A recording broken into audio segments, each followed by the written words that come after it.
Hello everyone, welcome to the Question Hour show from the Parliament House complex, where we bring you important unstart questions that were asked by the members of the upper house during the previous session. I'm Kriti Mishra, and joining me is my colleague Vishal.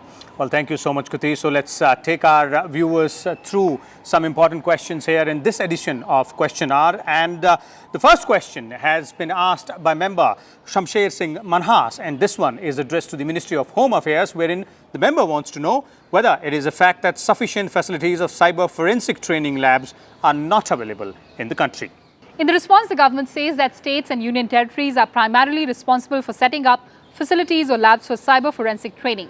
Ministry of Home Affairs has provided a grant of 93.12 crore rupees to all the states, union territories under Cyber Crime Prevention Against Women and Children scheme to set up cyber forensic training labs, hiring of junior cyber consultants and training or capacity building to provide hands-on training to law enforcement agencies, personnel, prosecutors and judicial officers. These cyber forensic training labs have already been commissioned in the states of Himachal Pradesh, Madhya Pradesh, Uttarakhand, Telangana, Uttar Pradesh and also in the state of Arunachal Pradesh. The government further says that advisories have been issued to the states and union territories regarding using these training labs for capacity building of LEA personnel, prosecutors and judicial officers. Indicative list of basic and cyber forensic tools for cyber forensic lab training centers has also been provided to the states and union territories. MHA has also prepared 3-day and 5-day training program for law enforcement agencies, personnel, prosecutors and judicial officers for better handling and investigation and prosecution, and requested state governments and union territories to organize training programs. So far, more than 6,000 LEA personnel, judicial officers and also prosecutors have been provided training on cybercrime awareness, investigation and forensic. MHA has also rolled out a scheme, Indian Cybercrime Coordination Center, for a period 2018 to 2020, which has a component, namely National Cybercrime Training Center for capacity building in the field of cybercrime investigation. Let's move on to the next question asked by member KC Ramurthy, and Mr. Ramurthy has asked whether it is a fact that existing state disaster relief fund guidelines have lived their life in view of cost escalation and inflation. Well, the Ministry of Home Affairs replies to this question in negative, and it says that the guidelines on State Disaster Response Fund, that is SDRF, and National Disaster Response Fund, NDRF, are revised based on recommendations of Finance Commission set up under the Article 280 of Constitution from time to time. Now, the existing guidelines were issued on 30th of July 2015 based on the recommendations of the 14th Finance Commission and now valid for the award period 2015-2020.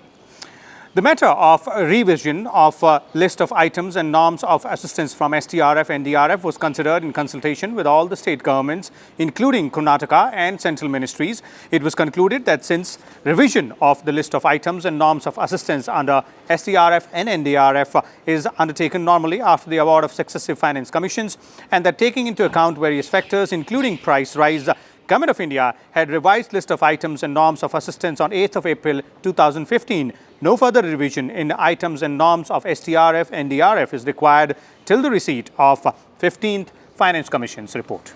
Well, the next question is also addressed to the Ministry of Home Affairs, and this one comes in from member Prabhat Shah, who wants to know from the government whether a large number of infiltrators are living illegally in different parts of the country, especially in the northeastern states.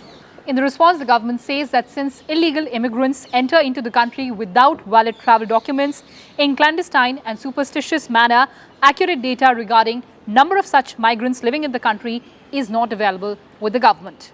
Detection and deportation of illegal immigrants is a continuous process, and the central government is vested with powers under Section 3(2)(c) of the Foreigners Act 1946 to deport foreign nationals staying illegally in the country. These powers to detect, detain and deport illegally staying foreign nationals have been entrusted with Article 258(1) of the Constitution of India to the state governments. Further, under Article 239(1) of the Constitution of India, the administrators of union territories have also been directed to discharge the functions of the central government relating to detection, detention and deportation of illegally staying foreign nationals in India. National Register of Citizens, or NRC Assam, was prepared in 1951 as a non-statutory process by recording particulars of the persons enumerated during 1951 census.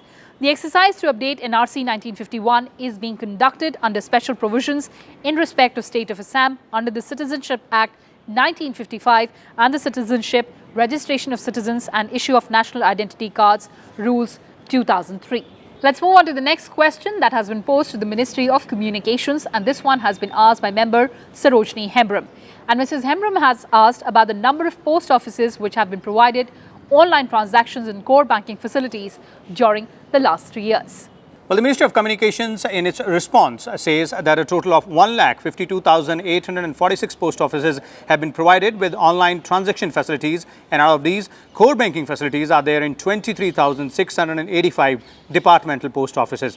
A total of 1,29,161 branch post offices have been provided with subscriber identity module, that is SIM, based handheld devices for providing online transaction facilities. In order to further enhance the process of online transactions, intra-operable net banking facility has also been launched in core banking post offices for saving bank account holders.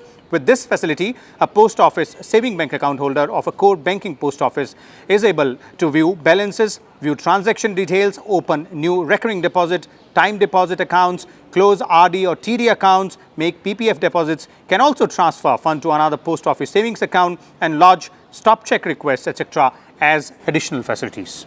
Well, the next question is also to the Ministry of Communications, and this one comes in from member Dheeraj Prasad Sahu, and he wants to know whether mobile subscribers are facing problems of call drops, cross connections and non-availability of networks as the network of telecom companies are not functioning properly.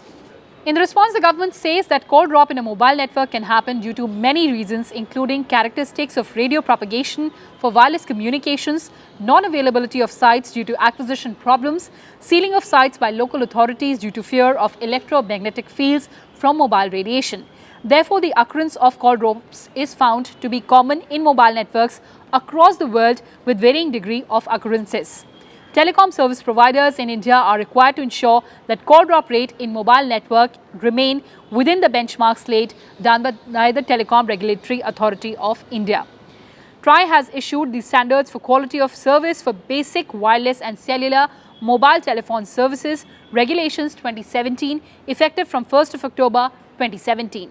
These regulations have prescribed 2 revised parameters for assessing call drop in mobile network, which is call drop rate spatial distribution measure, which implies that at least 90% of cells in the network should perform better than specified 2% benchmark on at least 90% of days.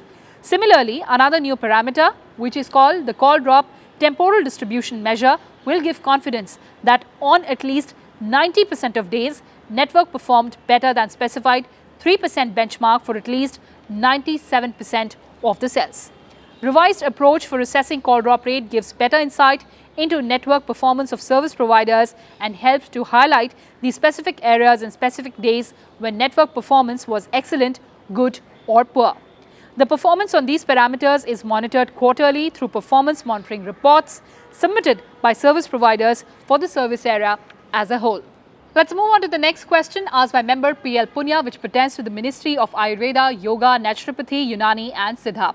And Mr. Punya has asked about the area of the land reserved for the conservation, development and sustainable management of medicinal plants for augmenting resources of medicinal plants in Uttar Pradesh under central scheme. Well, the government in its response says that for conservation, development and sustainable management of medicinal plants and for augmenting resources of medicinal plants throughout the country, including the state of Uttar Pradesh, the Ministry of Ayush under its central sector scheme on conservation, development and sustainable management of medicinal plants provide project-based support. However, the ministry says that under the above said central sector scheme, no project has been supported for resource augmentation in the state of Uttar Pradesh in last 3 years. The ministry further says that during last 3 years, the Ministry of Ayush under its centrally sponsored scheme, that is National Ayush Mission, has supported 6,876.44 hectare area on farmers' land in Uttar Pradesh for cultivation of medicinal plant species. The next one is also addressed to the Ministry of Ayurveda and Yoga, and this one comes in from member Dr. Shantanu Sen, who wants to know whether adequate steps have been taken to promote and popularize Ayush, including UNANI system of medicine. The response given by the government is an affirmative, and the government goes on to say that under the central sector scheme for promotion of information, education and communication in Ayush, the ministry takes up initiatives to create awareness and promote Ayush systems for medicine, duly including UNANI by organizing Arogya fairs, conferences, exhibitions, seminars, workshops and symposiums, and also by undertaking publicity campaign through electronic media, print media and social media amongst the citizens of India. The ministry is also observing UNANI Day every year since 2017 in a benefiting manner to create awareness regarding UNANI and its benefits. So Vishal, that's it that we had for our viewers in this edition of Question Hour. But after the break, our colleagues Arvind Singh and Kriti Singh will bring you some more questions in Hindi in Prashn Kaal. Stay tuned to Rajya Sabha Television.